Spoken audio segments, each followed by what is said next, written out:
다 헤아릴 수 없어서 늘 찬송합니다. 나 속죄함을 받은 후 한없는 기쁨은 다 헤아릴 수 없어서 늘 찬송합니다. 나 속죄받은 후 나 속죄받은 후 주를 찬미하겠네. 나 속죄받은 후 주의 이름 찬미하겠네.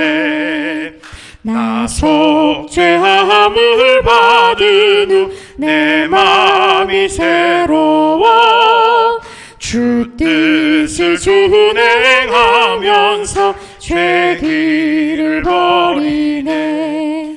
나 속죄받은 후 나 속죄받은 후 주를 찬미하겠네. 나 속죄받은 후 주의 이름 찬미하겠네. 나 속죄함을 받은 후 성령이 오셔서 하나님 자녀 된 것을 곧 증언합니다. 나 속죄받은 후 나 속죄받은 후 주를 찬미하겠네. 나 속죄받은 후 주의 이름 찬미하겠네. 나 속죄함을 받은 후 보혈의 공로로 내 주의 은혜 입으니 늘 평안합니다. 나 속죄받은 후 나 속죄받은 후 주를 찬미하겠네. 나 속죄받은 후 주의 이름 찬미하겠네. 거친 세상에서 실패하거든 그 손 못 자국 만져라. 고된 일 하다가 힘을 얻으리 그 손 못 자국 만져라. 그 손 못 자국 만져라. 그 손 못 자국 만져라. 주가 널 지키며 인도하시리. 그 손 못 자국 만져라. 내가 어둠 속을 걸어갈 때에 그 손 못 자국 만져라. 주가 참 평안을 내게 주시리. 그 손 못 자국 만져라. 그 손 못 자국 만져라. 그 손 못 자국 만져라. 주가 널 지키며 인도하시리. 그 손 못 자국 만져라. 내가 부활의 주 따라가려면 그 손 못 자국 만져라. 내가 주 안에서 길이 살리라. 그 손 못 자국 만져라. 그 손 못 자국 만져라. 그 손 못 자국 만져라. 주가 널 지키며 인도하시리. 그 손 못 자국 만져라. 너의 죄악의 짐 무거울 때에 그 손 못 자국 만져라. 마음 문 열고서 주를 모셔라. 그 손 못 자국 만져라. 그 손 못 자국 만져라. 그 손 못 자국 만져라. 그 손 못 자국 만져라. 그 손 못 자국 만져라. 주가 널 지키며 인도하시리. 그 손 못 자국 만져라. 그 손 못 자국 만져라. 그 손 못 자국 만져라. 주가 널 지키며 인도하시리. 그 손 못 자국 만져라.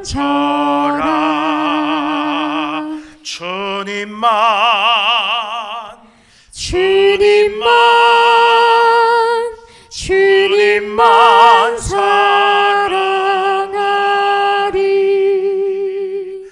나의 왕 나의 주님 주님을 더욱 알기 원해. 나 주님께 오직 주께 경배하네. 거룩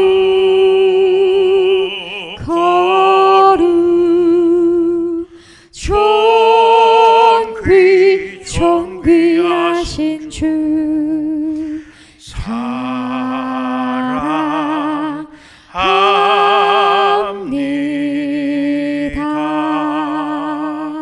온 마음 다해 사랑합니다. 온 마음 다해 주 알기 원하네. 내 모든 삶 당신 것이니 주만 섬기리. 온 마음 다해 하늘 올려 찬합니다. 온 마음 다해 사랑합니다. 온 마음 다해 주 알기 원하니. 내 모든 삶 당신 것이니 주만 섬기리. 온 마음 다해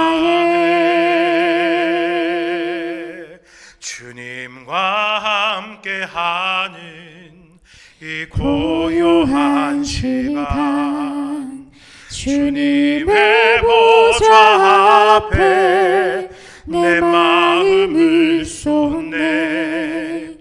모든 것 아시는 주님께 감출 것 없네. 내 맘과 정성 다해 주 바라나이다. 주님과 함께하는 이 고요한 시간 주님의 보좌 앞에 내 마음을 쏟네. 모든 것 아시는 주님께 감출 것 없네. 내 맘과 정성 다해 주 바라나이다. 온 마음 다해 사랑합니다. 온 마음 다해 주 알기 원하네.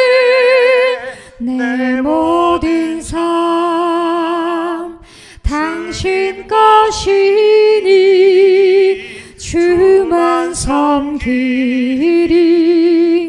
온 마음 다해 나 염려하지 않아도 내 쓸 것 아시니. 나 오직 주의 얼굴 구하게 하소서.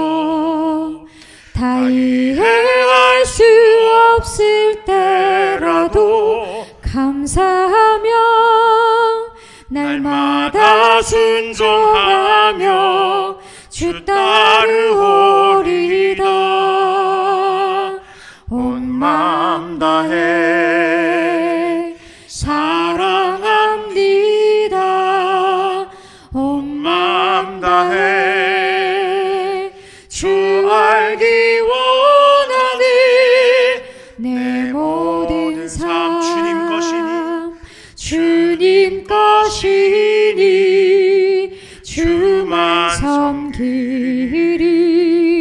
온 마음 다해 사랑합니다. 온 마음 다해 사랑합니다. 온 마음 다해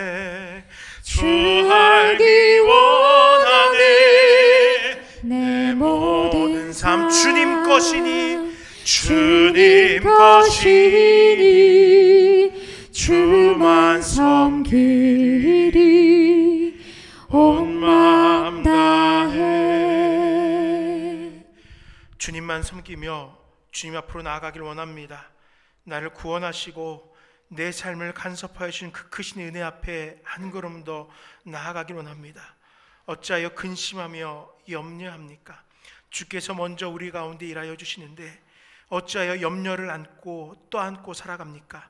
이 시간 이 찬양의 가사와 같이 온 마음 다하여 주님을 사랑하고 온 마음 다하여 주님을 알기 원하고 내 모든 삶을 주님께 내어드리고 주만 섬김으로 이 세상의 헛된 것들 가운데서 구별되어지게 하시고 오직 주님께서 우리를 형통케 하시는 은혜를 누리며 살아갈 수 있도록 함께하여 주시옵소서. 아버지 하나님, 이 예배 자리에 나온 사랑하는 나눔교회 성도님들을 기억하여 주시고 이들의 간절한 예배를 주님께서 기뻐 받아 주시옵소서. 그들이 마음속으로 간절히 구하는 모든 기도의 제목들을 주께서 먼저 들으시고 응답하여 주시며 교회를 위하여, 교회의 부흥을 위하여, 교회가 행해야 될 그 사명을 감당하기 위하여, 또 교회의 빈자리를 위하여, 이 교회가 부흥되기를 위하여 기도하는 모든 순간순간들 가운데에서 주께서 함께하여 주시옵소서. 모든 것 주님께 맡겨드리오며 예수 이름으로 기도드립니다. 아멘.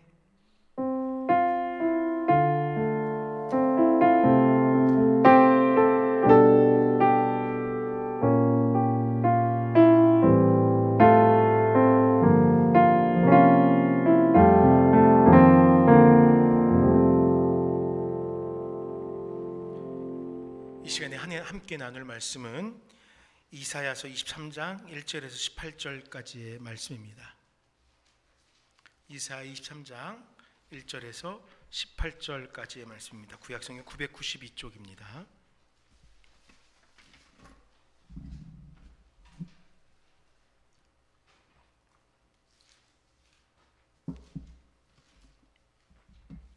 함께 23장 1절부터 18절까지 한 절씩 교독하겠습니다. 두로에 관한 경고라. 다시스의 배들아, 너희는 슬피 부르짖을지어다. 두루가 항모하여 집이 없고 들어갈 곳도 없으며 이 소식이 기띔 땅에서부터 그들에게 전파되었습니다.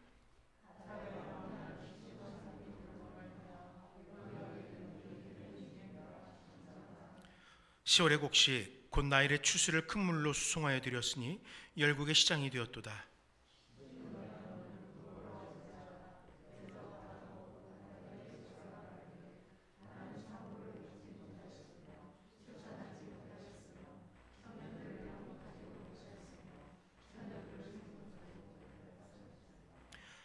그 소식이 애굽에 이르면 그들이 두로의 소식으로 말미암아 고통받으리로다.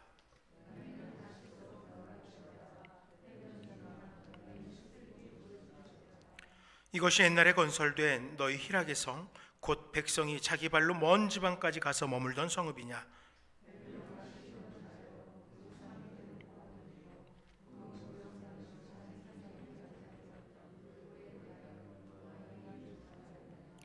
만군의 여호와께서 그것을 정하신 것이라.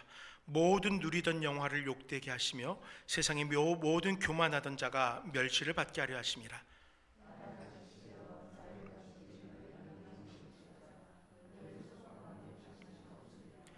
여호와께서 바다 위에 그의 손을 펴사 열방을 흔드시며 여호와께서 가나안에 대하여 명령을 내려 그 견고한 성들을 무너뜨리게 하시고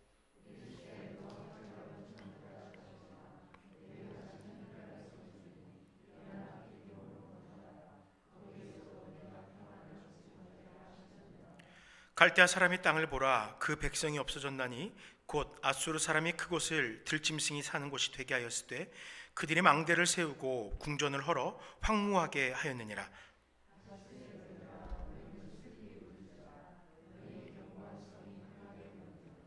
그날부터 두로가 한 왕의 연한같이 70년 동안 잊어버린 바 되었다가 70년이 찬 후에 두로는 기생의 노래같이 될 것이라.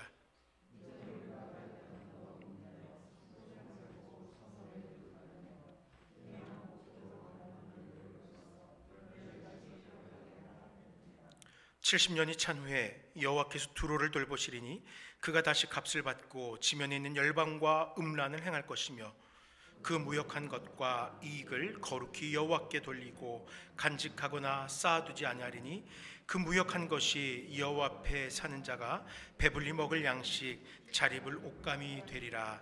아멘. 잠시 기도하겠습니다. 아버지 하나님, 이 시간 지난 몇 주 동안 살펴본 이사야의 말씀을 잠시 마무리하는 시간을 가지려고 합니다. 두록에 임한 그 심판의 예언을 바라보면서 우리는 하나님 앞에서, 주의 말씀 앞에서 어떤 신앙을 살아가야 될지 다시금 살피고 돌아보며, 무엇보다도 우리의 바른 신앙은 서로가 서로를 격려하고 위로하는 좋은 신앙의 밑바탕 될 수 있도록 함께하여 주시옵소서. 예수님 이름으로 간절히 기도드립니다. 아멘. 무엇인가를 소유한다는 것은 자랑거리가 됩니다. 또 의지할 힘과 능력이 되기도 합니다. 학생들은 더 좋은 스마트폰을 가진 것, 또 더 유명한 브랜드의 의류를 입는 것이 자랑거리가 됩니다. 아주 오래전, 저도 중학교 때 이야기입니다. 중학교에 이제 1학년 처음 되었습니다. 새로운 학교로 배정을 받아서 새로운 친구들을 만났습니다. 그런데 그 친구들 중에서 처음 보는 운동화를 신고 온, 참 이쁜 운동화를 신고 온 친구가 있어요. 와, 너 신발 이쁘다 라고 이야기를 했습니다. 그랬더니 그 친구가 하는 말이 이거 18만 원짜리야 라고 이야기하는 거예요. 저 중학교 때니까 벌써 30년 전입니다. 18만 원? 저는 그 당시에 7천 원짜리 운동화를 신었거든요. 18만 원이래요. 운동화가 그렇게 비싼 게 있어? 옆에 보니까 아시죠? 요거 여기 이렇게 돼 있어요. 그 또 한 친구가 운동화를 신고 왔어요. 그 친구 운동화는 시뻘건색인데 너무 이쁜 거예요. 농구화예요. 야, 네 신발도 너무 멋있다. 이거 20몇만 원 줬어. 18만 원도 비싼데 20몇만 원이래요. 우와, 이거 뭔지 알아? 무슨 운동화인지 알아? 자랑합니다. 앞에 볼록 튀어나온 농구공 모양을 푹푹 누르니까 바람 소리가 나요. 휙 휙. 그러면서 그 아이가 신고 있는 운동화가 빵빵해져요. 리복이라는 회사에서 나온, 아까 전에 그 회사는 이름을 얘기 안 했는데, 복이라는 회사에서 나온, 그 당시 유명한 농구 선수 중에 샤키로닐이란 그 선수가 있었는데, 그 선수 이름을 따서 만든 농구화예요. 20몇만 원인 거예요. 그 친구는요, 1반부터 7반까지 남자반 7반을 다니면서 그 신발을 자랑하고 다니더라고요. 너무 좋은 거예요. 너무 부럽더라고요. 근데 저희 집안 형편에서는 그럴 형편이 못 됐어요. 우와 하고 지나갔습니다. 그러다가 제가 중학교 2학년이 되었어요. 막 삐삐가 대중적으로 흔해지기 시작했어요. 근데 어느 날 밤이었습니다. 아버지가 딱 오셨는데 뭔가 쇼핑백을 들고 오셨어요. 아빠 이거 뭐예요? 그 가방을 딱 꺼냈습니다. 그 안에 뭐가 들어있었어요? 삐삐가 들어있어요. 아빠 이거 뭐예요? 이거 웬 거예요? 아버지 회사가 그 당시에 삐삐 만드는 회사의 거래처였어요. 그래서 그 회사에서 삐삐를 선물해 준 거예요. 직원들에게. 개통까지 해서.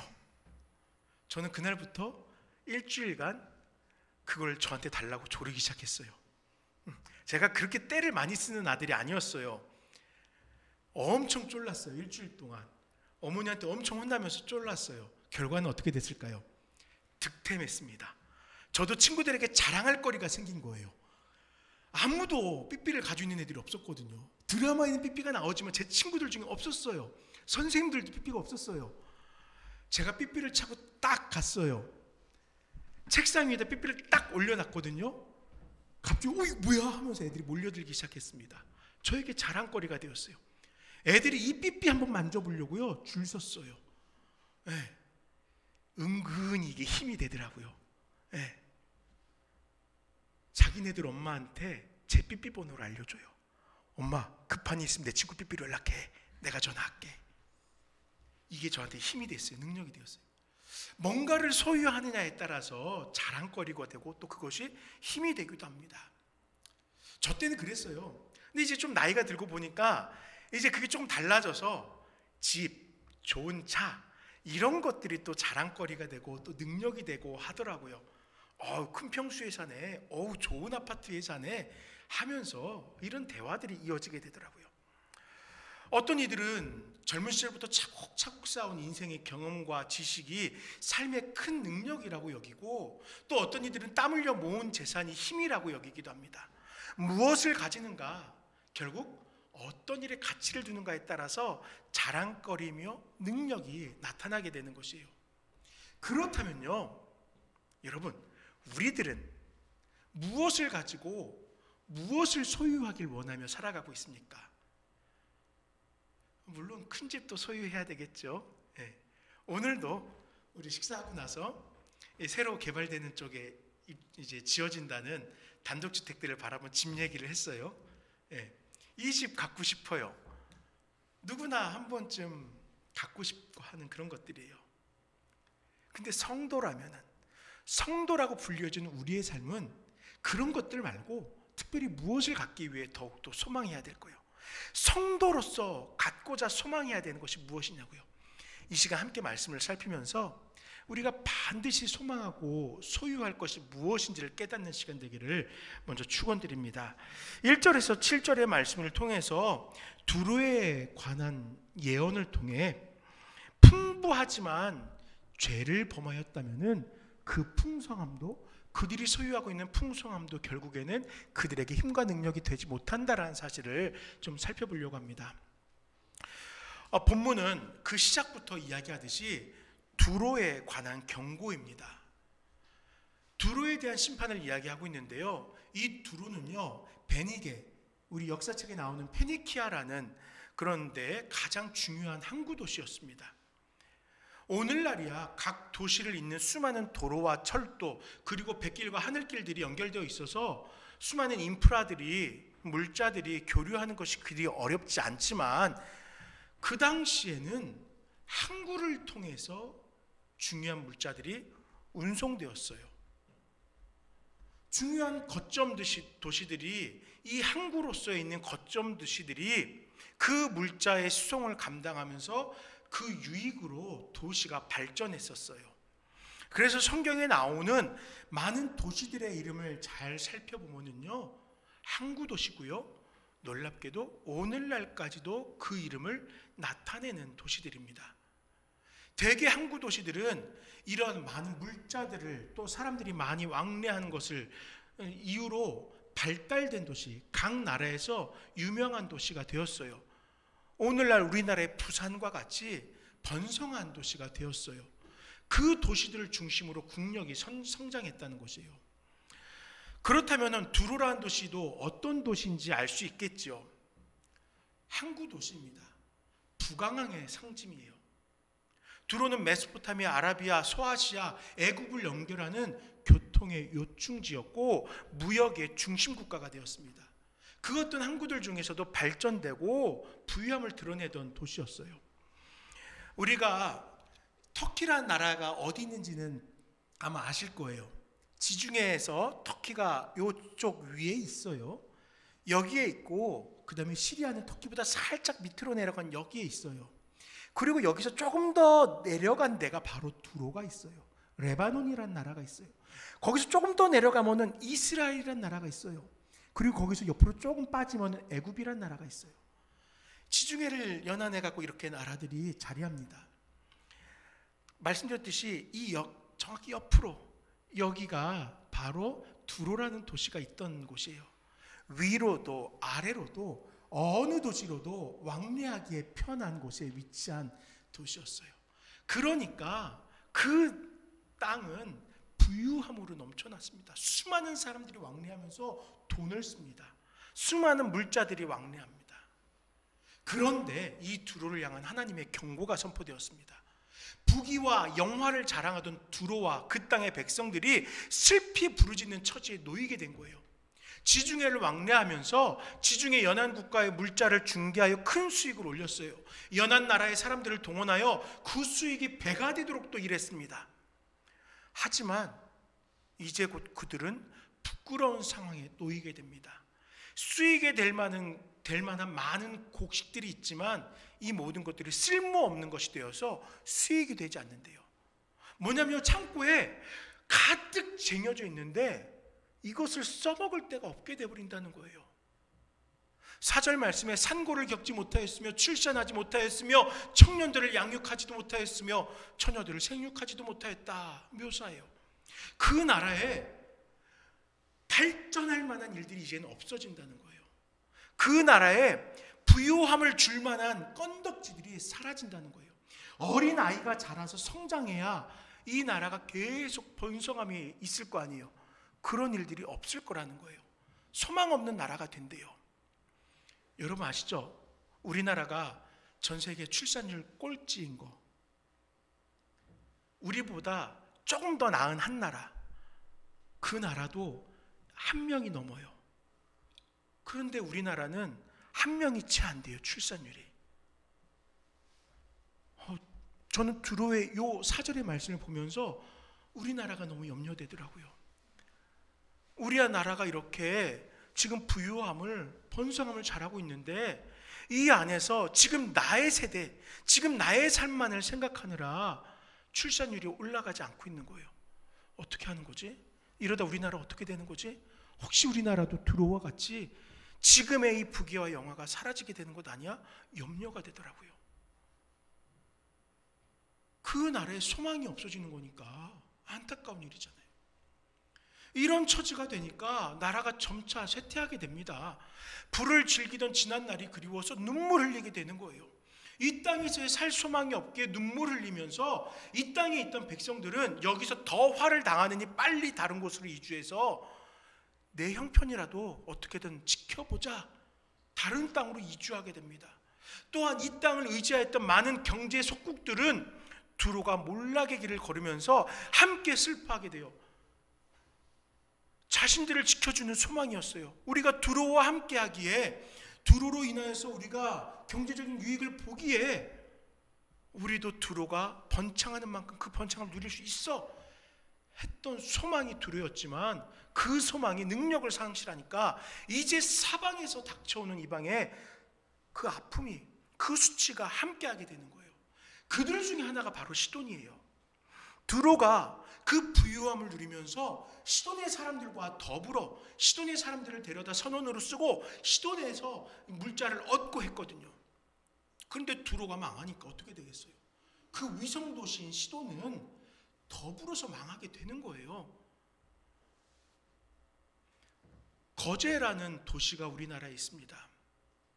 조선산업이 호황일 때 이야기를 들어보니까 지나가던 똥개가 수표를 끌고 다녔대요. 네. 끌고 다녔다는 말은 뭐예요? 물고 다닌 것도 모질라서 넘쳐나서 끌고까지 다녔다는 거예요. 그런데 조선산업이 하락이 되니까요, 자살하는 사람도 있고 그 모든 걸 포기하고 떠나는 사람들도 있었대요. 다행히 그 호황이 이렇게 사이클이 있어서 지금 다시 거제 경기가 살아난다고 하는데, 주변에 의지하는 자들은 의지하던 힘이 사라지게 되면 덩달아 주저앉게 되는 거예요. 무엇을 의지하느냐가 중요한 거예요. 두로가 물질을 의지하고 있는데 덩달아 그 물질을 의지하는 두로를 의지했던 자들 어떻게 되겠습니까? 함께 수치 가운데 빠지게 되었던 거예요. 한때는 부유함이 자랑거리였고 능력이었던 두로입니다. 그런데 하나님께서 그들을 심판하기로 정하시니까 그 모든 영광이 사라지게 돼요. 자랑거리도 능력도 될 수 없는 것입니다. 많은 이들에게 슬픔거리가 되고 더 이상 안식할 수 없는 불안의 거리, 문제거리가 바로 두로였던 거예요. 만약 하나님의 심판의 대상이 아니하였다면, 만일 그들이 하나님을 기쁘시게 하는 일에 쓰임받는 나라였다면 어떻겠습니까? 지금 이와 같이 23장에서 이야기되고 있는 이런 경고가 두로와는 상관없는 이야기가 되겠죠.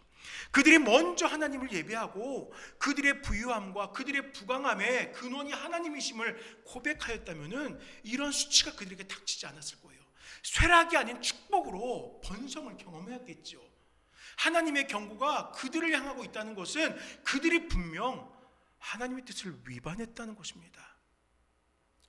무슨 일을 했을까요? 그들이 어떻게 했길래 이런 부강한 민족이 이렇게 쇠락의 길을 걷게 되는 걸까요?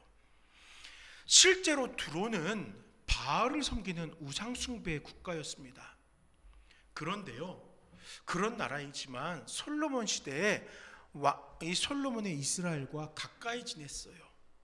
그리고 여러분들 아시겠지만 왕궁과 성전을 짓는 일에 백향목을 제공하는 등 여러 수고를 함께 하였습니다.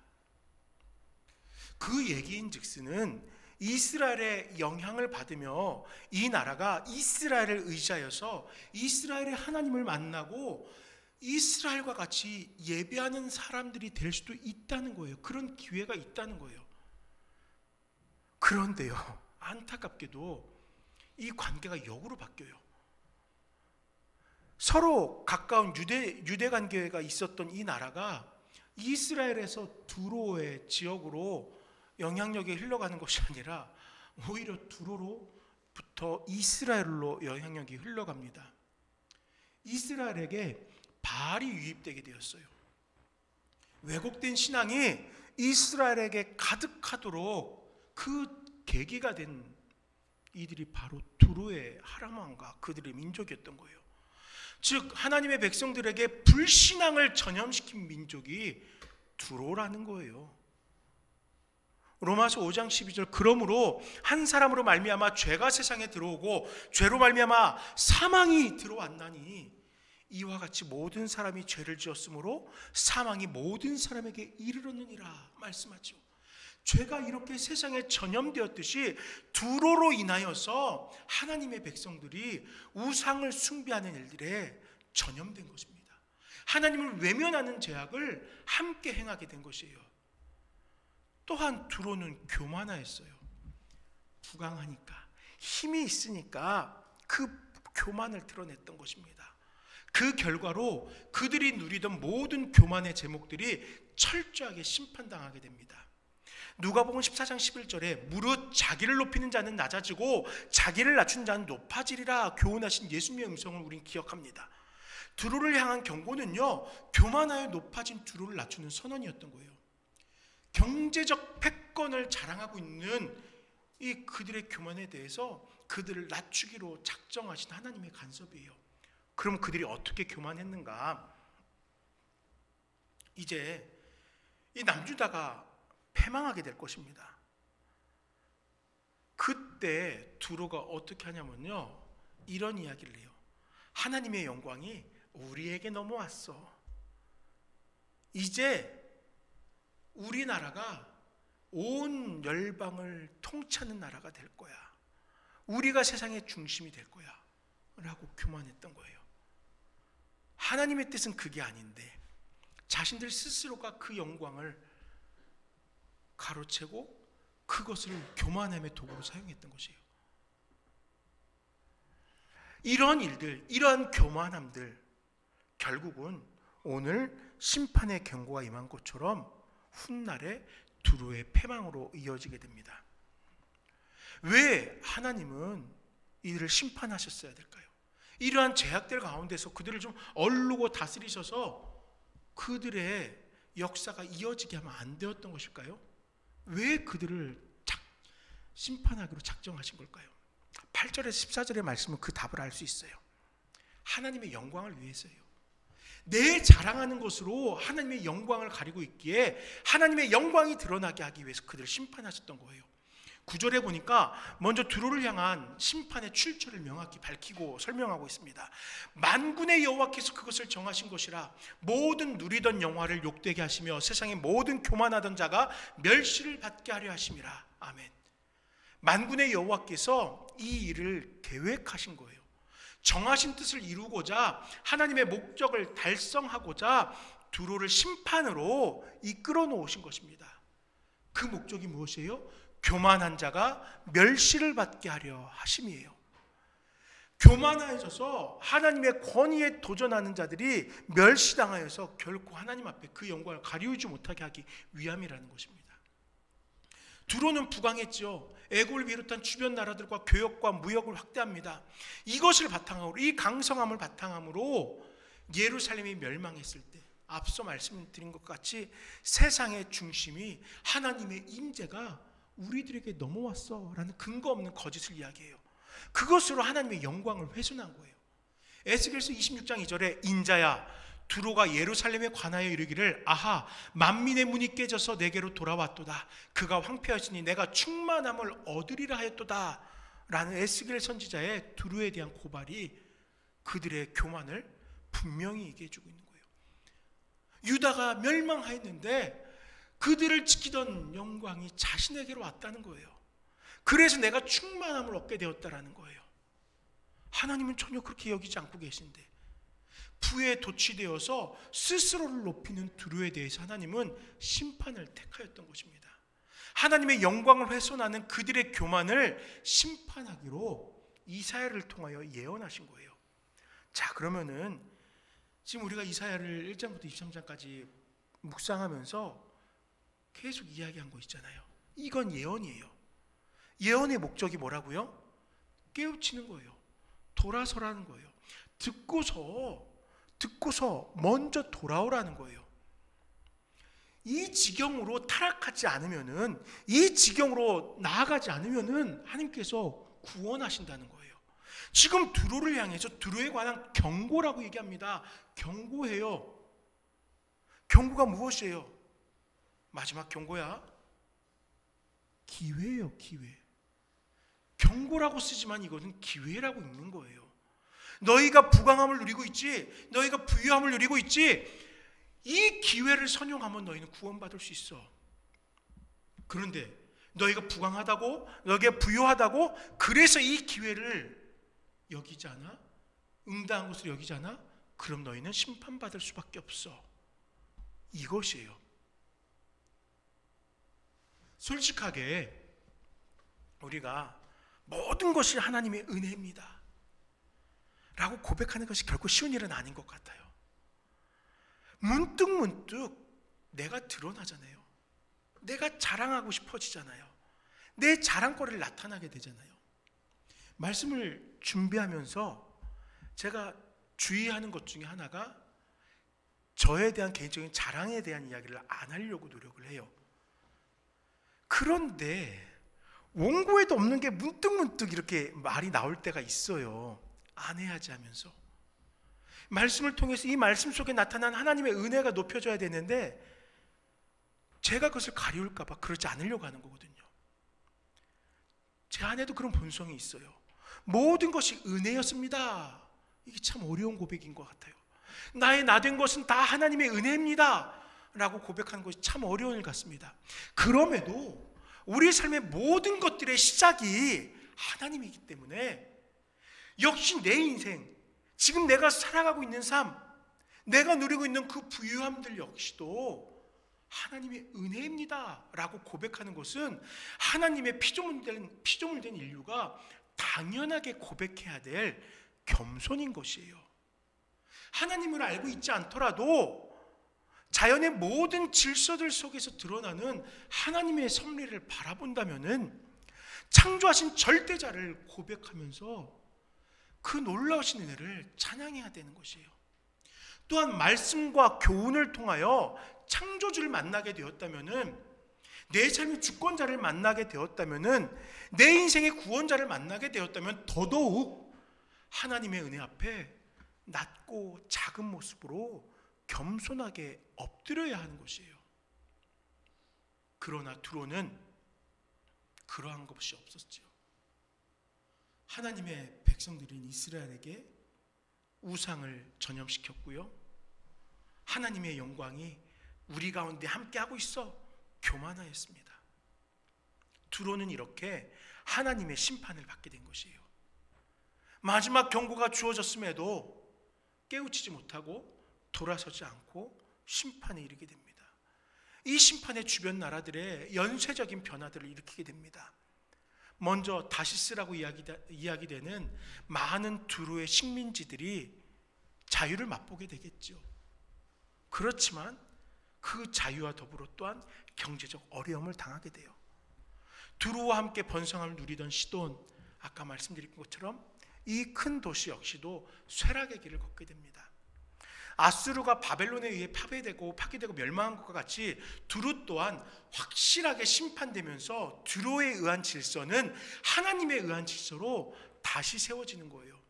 두루가 부강함을 자랑하면서 패권을 나타내고 있을 때 경제적인 것을 가지고 그 주변 부족들을, 그 주변 도시들을 영향력을 끼치고 있던 나라, 이 도시가 망하게 되니까 이 도시국가의 패망으로 인해서 결국 무엇이 회복됩니까? 하나님의 질서가 회복되게 되는 것이에요. 누군가에게는 두로가 자랑거리고 능력일 것입니다. 또 두로라는 강성한 힘은 세상의 중심과 같이 여겨졌을 거예요. 아, 이 두로와 함께하면 우리는 잘 될 수 있어. 이 두로가 질서처럼 여겨졌을 수도 있어요.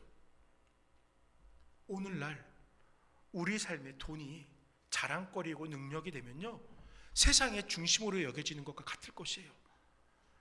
두로가 우리 안에도 존재하는 것이에요. 그러나 여러분, 우리 함께 기억합시다. 하나님이 아닌 그 어떤 것이 하나님을 대신하여 우리를 높이게 된다면 그 자리는 곧 패망의 자리가 되는 것이에요. 지금까지 그 어떤 것이 세상의 질서였을지 모르지만 하나님은요, 하나님의 질서를 회복하기 위해서 반드시 그 거짓된 질서를 심판하시는 거예요. 진짜 질서인 하나님의 질서에 우리들이 설 수 있도록, 이 혼탁함 가운데에서 진리가 바로 설 수 있도록 그 모든 것을 하나하나 정리하시는 거예요. 사랑하는 우리 성도님들, 진짜 질서인 하나님의 질서에서는 저와 우리 모두가 되길 소망합시다. 어제 우리 성도님들과 잠깐 이야기를 하다가 우리 사야 이야기가 잠깐 나와서 여러분들하고 나누려고 해요. 제가 잘했네 라는 생각이 들었어요. 사야 이름 누구나 봐도 크리스찬인 거 아는 이름이잖아요. 이 친구가 아르바이트를 구하러 갔는데 그분도 점주분도 아마 크리스찬이었나 봐요. 그래서 이사야서에 어떤 말씀이 좋니? 라고 사야에게 물었대요. 사야는 이렇게 이야기했대요. 저는 시편과 잠언의 말씀을 좋아합니다 라고 이야기했대요.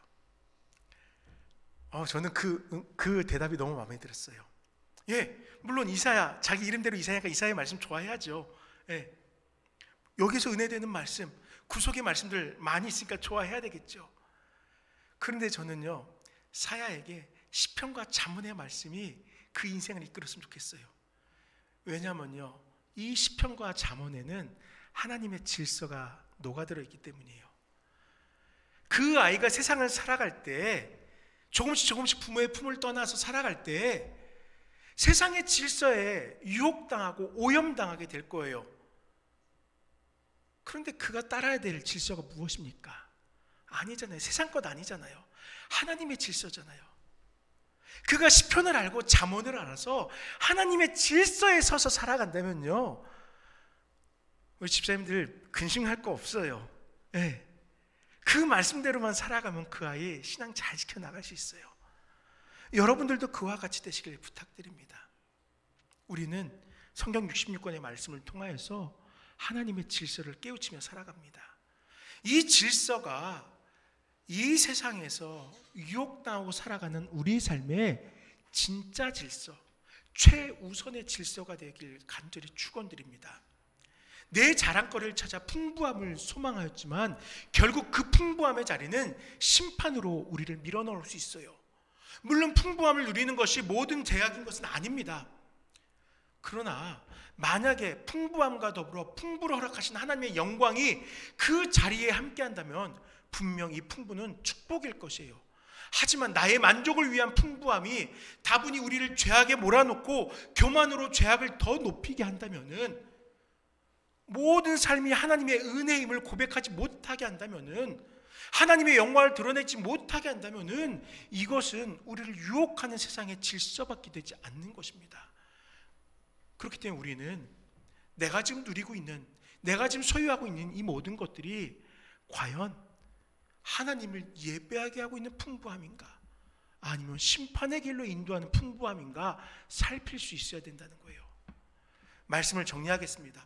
풍부함은 삶에 많은 유익을 줍니다. 사실이에요. 그래서 저도 풍부함을 소망합니다. 저도 돈 되게 좋아합니다. 그런데요, 이 풍부함이 우리 인생을 멸망으로 이끈다면 과연 이 풍부함은 진정한 유익이라고 볼 수 있을까요? 두루의 사람들은 풍부함 속에 살았습니다. 하지만 풍부함이 그들에게 교만을 끌어왔어요. 그리고 그 교만을 따라오는 심판을 마주대하게 했던 것이에요. 이 결과를 보면 차라리 풍부하지 못한 것이 우리에게 더욱 유익한 삶인 것 같습니다. 풍부함으로 자신의 질서를 세우고 하나님의 질서에서 떠나는 것보다 부족하지만 하나님의 공급하심을 감사하며 하나님 앞에 겸손하게 살아가는 것이 더욱 큰 은혜이고 풍성함이고 축복인 것을 우리 함께 고백했으면 좋겠어요. 사랑하는 성도 여러분, 하나님은 우리를 풍부하게도 비천하게도 하실 수 있는 전능자입니다. 하나님께서 우리에게 풍부함을 주신다면 그 풍부함으로 감당할 사명이 있기에 그 일을 위하여 풍성함을 맡기신 거예요. 즉 우리 각자에게는 풍부함이 아닌 각자에게 고유하게 주어진 은혜들이 있다는 것입니다. 하나님의 뜻이 이루어지도록 하기 위해서 공급된 특별한 것들이 있다는 거예요. 물질도 주어졌다면 그 물질로 해야 될 일들이 있는 거예요. 물질이 아니더라도 다른 특별한 것으로 하나님의 영광을 드러낼 것을 소망합시다. 주어진 것으로, 나에게 맡겨진 것으로 교만하며 주의 뜻 아닌 나의 영광을 찾기보다 하나님의 이름이 온 열방에 가득하길 소망하며 살아내는 저와 우리 모든 성도님들 되시기를 간절히 축원합니다. 우리 이 시간 잠시 기도할 때 아버지 하나님, 풍부함의 자리가 물질로 판단되어지지 않게 하시고 하나님께서 공급하신 그 모든 것이 우리에게 풍성함으로 고백되며 하나님의 영광을 드러내는 도구 되게 하옵소서라고 잠시 기도하도록 하겠습니다. 아버지 하나님 감사합니다. 이 시간을 통하여서 함께 말씀을 나누게 하시고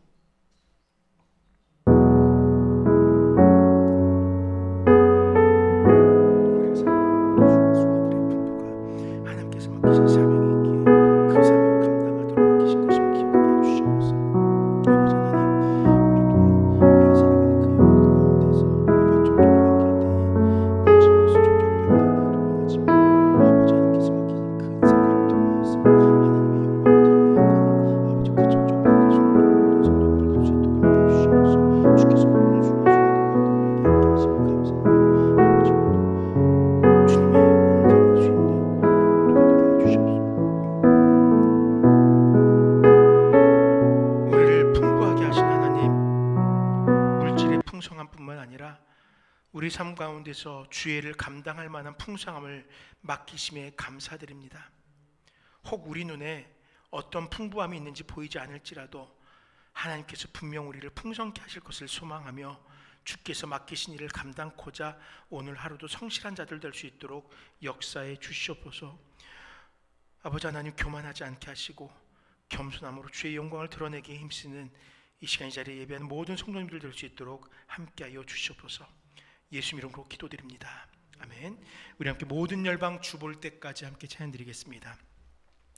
내 눈 주의 영광을 보내 우리 가운데 계신 주님,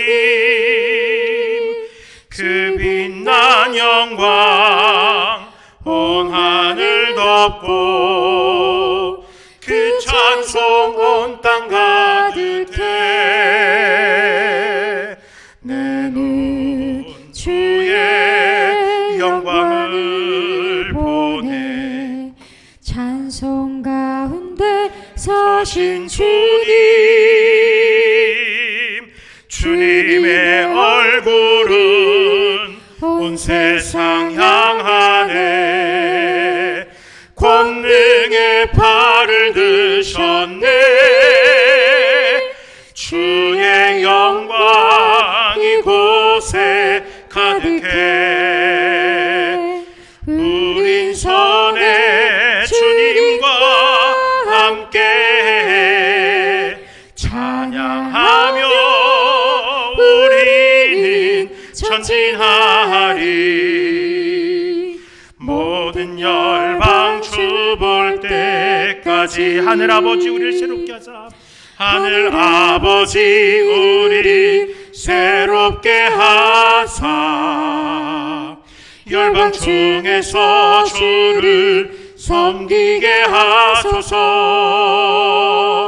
모든 나라 일어나 찬송 부르며 영광의 주님을 보게 하소서. 하소서. 주의 영광 이곳에 가득해 우리 손에 주님과 함께 찬양하며 우리는 전진하리. 모든 열방 주 볼 때까지. 아멘. 교회 소식 나누겠습니다. 저기 요엘이 좀 잠깐 불러주시겠어요? 요엘이. 오전에도 광고 드렸지만 사순절 세 번째 주일로 우리가 절기를 기억하고 있습니다. 이 절기를 통하여서 주님의 구속의 의미를 되새기는 시간 되기로 합니다. 여전도에 원래가 있었죠. 아마 제가 부탁드린 안건이 하나 있었어요. 교회 대청소에 대해서 좀 논의해달라고 부탁을 드렸는데 아마 이야기가 있었을 것 같습니다. 가급적이면 부활절이 시작되기 전에, 부활절 절기 이전에 우리가 함께 교회를 한번 좀 단장하고 또 수납장들도 새로 생기고 했으니까 이렇게 좀 잘 정리할 수 있었으면 좋겠습니다. 일정들을 기억하시고 특별히 4월 3일부터 8일까지 고난주간에는 오전 6시에 특별 새벽 기도회가 있습니다. 평상시에 새벽 예배 기도회 이렇게 나오셔서 열심히 수고하는 성도님들도 계시지만 제가 그렇게 특별 기도회를 많이 하지는 않아요. 1년에 한 번. 혹시 뭐 특별한 일이 있어서 한 번 더 할지 모르겠지만 보통은 특별 기도회 하면 이때 하는데 여러분들 같이 동참할 수 있기를 부탁드립니다. 그리고 제가 요엘이를 이렇게 불렀어요. 요엘이 앞으로 좀 나오세요. 우리 요엘이가 초등학교 입학했어요. 올라와. 잘했어. 자, 잘했어. 자, 인사 먼저. 안녕하세요. 자, 우리 요엘이가 초등학교 1학년으로 입학을 했습니다. 앞에 사진 찍을게요. 잘 나오게. 그래서 우리 요엘이 또 학업 열심히 하라고 또 사람들에게 사랑받고 인정받는 아이들하고 성경책을 선물로 주면서 잠시 기도하도록 하겠습니다. 자, 요엘이 학교 열심히 다녀야 돼요. 자, 잠깐 기도하겠습니다. 사랑 많으신 아버지 하나님 감사합니다. 우리 어린이 요엘이가 부모님의 품 안에서 성장하여서 이제는 이 나라의 교육 속에 들어가게 됩니다. 염려되는 것도 있고 또 잘하기를 부모의 마음으로는 염려하고 기도하고 있지만 주님께서 우리 요엘에게 지혜를 주셨사오니 또 주께서 우리 요엘을 사랑받게 하시고 많은 사람들에게 인정받게 하실 것이기에 이제는 근심거리가 아니라 자랑거리가 되게 하시고 요엘의 학업이 더욱더 그 수준을 높여감에 따라서 세상의 많은 이들을 유익하게 하기에 부족함 없는 하나님의 사람으로서 성장케 하여 주시옵소서. 지혜가 충만한 아이, 그 지혜의 풍성함을 통하여서 하나님의 영광을 올려드리는 아이 되게 하시고 무엇보다 원하기는 부모의 그 기도를 통하여서 이 아이가 성장하며 부모와 더불어 함께 그 신앙의 일과를 이루어가기에 힘쓰는 아들 될 수 있도록 축복하여 주시옵소서. 감사합니다. 예수 이름으로 기도드립니다. 아멘. 축하해드립니다. 좋네. 인사 이렇게 잘할 수 있어요. 들어가세요. 야, 앞에 나오면은 떨기 마련인데 좋아요. 네, 우리 다 같이 일어나셔서 주의 손에 나의 손을 포개고 함께 찬양하도록 하겠습니다. 주보혈 날 정결케 하고 주보혈 날 자유케 하니 주 앞에 나 예배하는 이 시간 나의 모든 것을 주께 드리네. 주의 손 날 위해 찢기셨고 주의 발 날 위해 박히셨으니 이제는 내가 사는 것이 아니요 오직 주를 위해 사는 것이라. 주의 손에 나의 손을 포개고 또 주의 발에 나의 발을 포개어 나 주와 함께 죽고 또 주와 함께 살리라. 영원토록 주 위에 살리라. 주의 손에 나의 손은 보게고 또 주의 발에 나의 발을 보게요. 나 주와 함께 죽고 또 주와 함께 살리라. 영원토록 주 위에 살리라. 주 위에 살리라. 주님, 우리 주님을 위하여 살아간 성도 되게 하시옵소서. 주께서 우리 가운데에서 맡기신 사명이 있어서 그 사명을 이루라고 풍성하게 하시는데 어찌하여서 나를 위하여 그 풍성함을 사용하며 살아갑니까? 주님, 주의 영광을 위하여 풍성함을 드러내는 자 되게 하시고 주의 영광을 위하여서 주께서 허락하신 그 은혜로 인하여 감사하고 감격하며 살아가는 자들 되게 하여 주시옵소서. 특별히 아버지 하나님, 주님의 그 보혈의 놀라운 은혜와 사랑을 전하라고 우리에게 복음 증거자의 사명을 맡기셨사오니 사순절을 지내면서 우리의 신앙 속에서 우리의 입술이 열리게 하시고 우리의 삶이 성실하게 하셔서 나의 구원자 되신 주님을 따라서 새로운 삶을 살아내고 복음을 증거하는 자들 될 수 있도록 함께하여 주시옵소서. 아버지 하나님, 우리 성도님들의 삶을 또 주께서 주장하여 주시옵소서. 새로운 시간을 허락하셨사오니 혹여라도 이 시간들 속에서 안타까운 소식 들리지 않게 하시고 눈물이 없게 하시고 늘 기쁨과 감사가 넘쳐날 수 있게 하여 주시옵소서. 특별히 자녀들을 출가시키고 먼 곳에 떠나보낸 부모님들, 그 안에서 자녀들을 위해 눈물로 기도할 때 그 눈물을 아시오니 그들의 삶까지도 형통함 있게 주여 살펴주시옵소서. 여러의 기도 제목을 가지고 주님 앞에 나아가 부르짖습니다. 그 기도의 제목 하나하나 감사의 제목 될 수 있도록, 간증거리 될 수 있도록 함께하여 주시옵소서. 예수 이름으로 간절히 기도드립니다. 아멘. 주 예수 그리스도의 은혜와 하나님의 사랑과 성령의 교통하심이 세상이 쥐어주는 풍성함이 아니라 하나님께서 우리 손에 맡겨주신 풍부함을 따라서 주의를 감당하고자 소망하는, 주의 영광을 올리고자 소망하는 사랑하는 나누게 모든 성도들의 삶 속에 영원토록 함께 있을지어다. 아멘.